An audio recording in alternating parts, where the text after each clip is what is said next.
Psychology کے مطابق جب ہم ایک بات کو بار بار دہراتے ہیں تو ہمارا دماغ اس بات کو کرنے کی صلاحیت خود میں پیدا کر لیتا ہے۔ جیسا کہ اگر ہم خود کو بار بار کہیں ہاں تم یہ کر سکتے ہو تو ہمارا دماغ وہ کام کر کے دکھاتا ہے۔ اللہ کی ذات کو ایک دفعہ پکارو یا 100 دفعہ، وہ آپ کی پکار کا جواب دیتا ہے کیونکہ وہ اللہ ہے۔ بات یہ آتی ہے کہ پھر تسبیحات، وظائف اور بار بار ذکر کرنا کیوں ضروری ہے؟ اللہ کے نبی نے فرمایا ہے کہ اپنی زبان کو ذکر الہی سے تر رکھو۔ اللہ کے ذکر میں دلوں کا سکون ہے، لیکن اکثر سنا گیا کہ ہمیں دل کا سکون نہیں ملتا چاہے جتنا مرضی ذکر کر لو۔ ایسا کیوں؟ اس کا جواب یہ ہے کہ ہم جب تسبیحات کرتے ہیں تو ہمیں کسی ایسی جگہ ہونا چاہیے جہاں ہمیں کوئی ڈسٹرب نہ کرے۔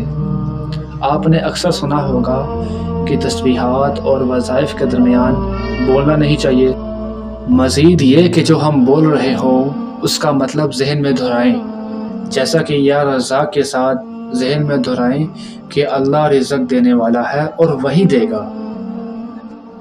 اس طرح آپ کے دماغ میں یہ بات بیٹھ جائے گی کہ میرا رزق اللہ کے حوالے ہے، میں نے اس سے مانگنا ہے، وہ ضرور دے گا، اور پھر آپ کی تمام پریشانیاں جو رزق کے حوالے سے ہیں ختم ہو جائے گی اور سکون حاصل ہوگا انشاءاللہ۔